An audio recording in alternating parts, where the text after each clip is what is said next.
అపోస్తలుల కార్యములు 7వ అధ్యాయము. ప్రధాన యాజకుడు ఈ మాటలు నిజమేనా అని అడిగెను. అందుకు స్టెఫెను చెప్పినదేమనగా, సహోదరులారా, తండ్రులారా, వినుడి. మన పితరుడైన అబ్రహాము హారానులో కాపురముండక మునుపు మెసొపొతేమియాలో ఉన్నప్పుడు మహిమగల దేవుడు అతనికి ప్రత్యక్షమై, నీవు నీ దేశమును నీ స్వజనమును విడిచి బయలుదేరి నేను నీకు చూపింపబోవు దేశమునకు రమ్మని అతనితో చెప్పెను. అప్పుడతడు కల్దీయుల దేశమును విడిచిపోయి హారానులో కాపురముండెను. అతని తండ్రి చనిపోయిన తరువాత అక్కడ నుండి మీరిప్పుడు కాపురమున్న ఈ దేశమందు నివసించుటకై దేవుడు అతనిని తీసుకొని వచ్చెను. ఆయన ఇందులో అతనికి పాదము పట్టునంత భూమినైనను స్వాస్థ్యముగా ఇయ్యక, అతనికి కుమారుడు లేనప్పుడు అతనికిని అతని తరువాత అతని సంతానమునకును దీనిని స్వాధీనపరతునని అతనికి వాగ్దానము చేసెను. అయితే దేవుడు అతని సంతానము అన్యదేశమందు పరవాసులగుదురనియు, ఆ దేశస్థులు 400 సంవత్సరముల మట్టుకు వారిని దాస్యమునకు లోపరచుకొని బాధపెట్టుదురనియు చెప్పెను.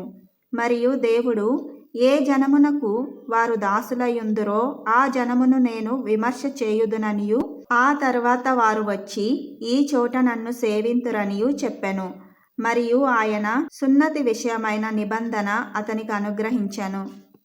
అతడు ఇస్సాకును కని ఆ నిబంధన చొప్పున 8వ దినమందు అతనికి సున్నతి చేసెను. ఇస్సాకు యాకోబును, యాకోబు 12 గోత్రకర్తలను కని వారికి సున్నతి చేసిరి.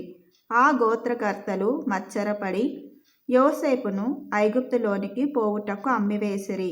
గాని దేవుడు అతనికి తోడయుండి అతని శ్రమలన్నిటిలో నుండి తప్పించి దయను జ్ఞానమును ఐగుప్తు రాజైన ఫరో ఎదుట అతనికి అనుగ్రహించినందున ఫరో ఐగుప్తునకును తన ఇంటికంతటికిని అతనిని అధిపతిగా నియమించెను. తరువాత ఐగుప్తు దేశమంతటికిని కనాను దేశమంతటికిని కరువును బహుశ్రమయు వచ్చెను గనుక మన పితరులకు ఆహారము లేకపోయెను. ఐగుప్తులో ధాన్యము కలదని యాకోబు విని మన పితరులను అక్కడికి మొదటిసారి పంపెను. వారు 2వసారి వచ్చినప్పుడు యోసేపు తన అన్నదమ్ములకు తన్ను తెలియజేసుకొనెను. అప్పుడు యోసేపు యొక్క వంశము ఫరోకు తెలియవచ్చెను. యోసేపు తన తండ్రి అయిన యాకోబును తన స్వజనులనందరినీ పిలువనంపెను.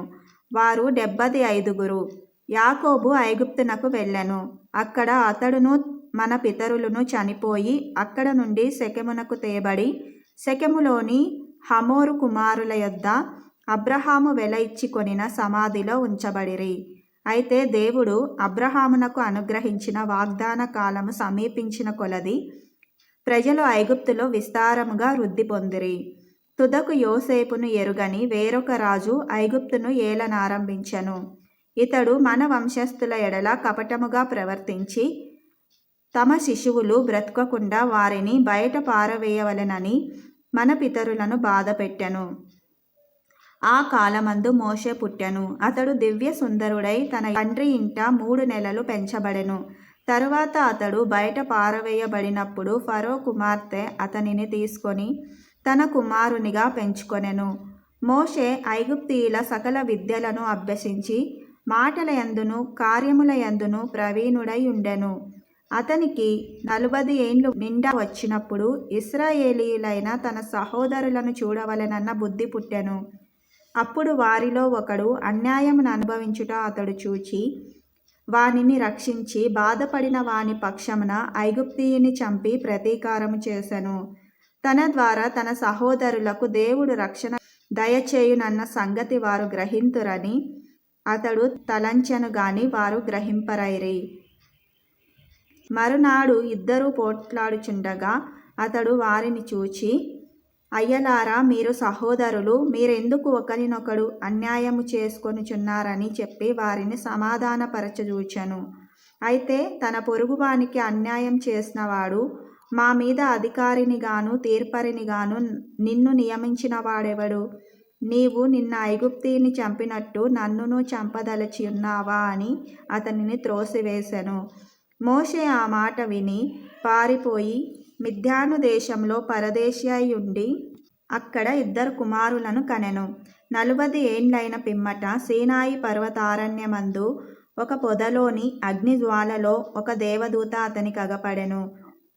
మోషే చూచి ఆ దర్శనమునకు ఆశ్చర్యపడి దాని నిదానించి చూచుటకు దగ్గరకు రాగా, నేను నీ పితరుల దేవుడను, అబ్రహాము ఇస్సాకు యాకోబుల దేవుడను అని ప్రభువు వాక్కు వినబడెను.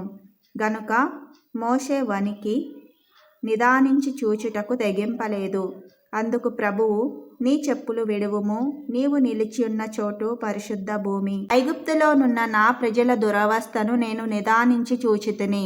వారి మూలుగు వింటిని, వారిని విడిపించుటకు దిగివచ్చియున్నాను.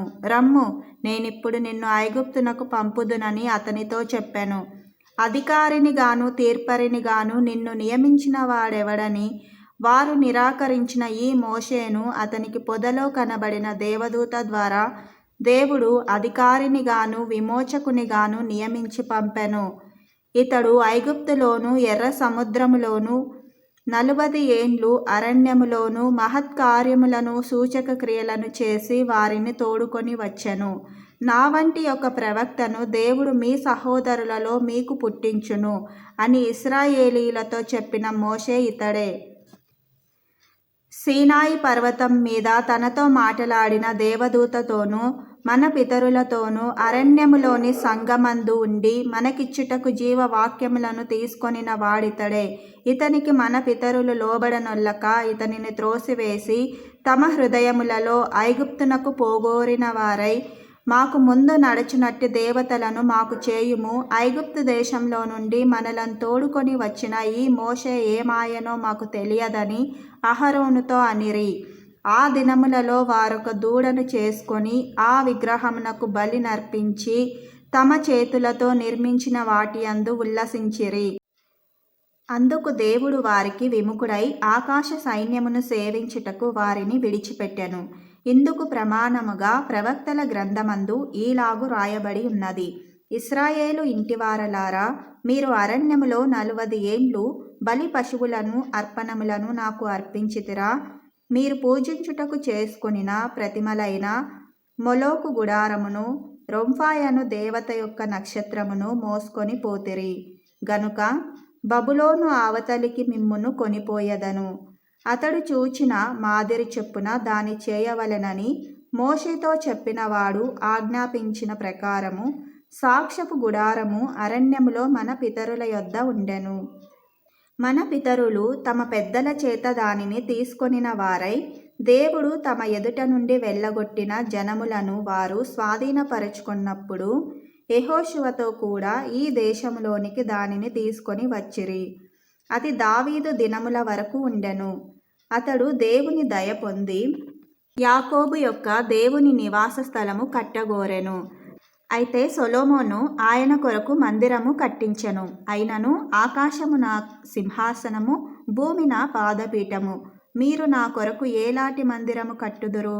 నా విశ్రాంతి స్థలమేది? ఇవన్నీయు నా హస్తకృతములు కావా అని ప్రభువు చెప్పుచున్నాడు అని ప్రవక్త పలికిన ప్రకారము సర్వోన్నతుడు హస్తకృతాలయములలో నివసింపడు. ముష్కరులారా, హృదయములను చెవులను దేవుని వాక్యమునకు లోపరచనొల్లని వారలారా, మీ పితరుల వలె మీరును ఎల్లప్పుడూ పరిశుద్ధాత్మను ఎదిరించుచున్నారు. మీ పితరులు ప్రవక్తలలో ఎవనిని హింసింపకయుండిరి? ఆ నీతిమంతుని రాకను గూర్చి ముందు తెలిపిన వారిని చంపిరి. ఆయనను మీరిప్పుడు అప్పగించి హత్య చేసిన వారైతిరి.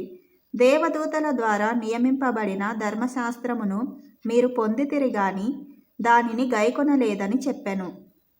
వారి మాటలు విని కోపముతో మండిపడి అతనిని చూచి పండ్లు కొరికిరి.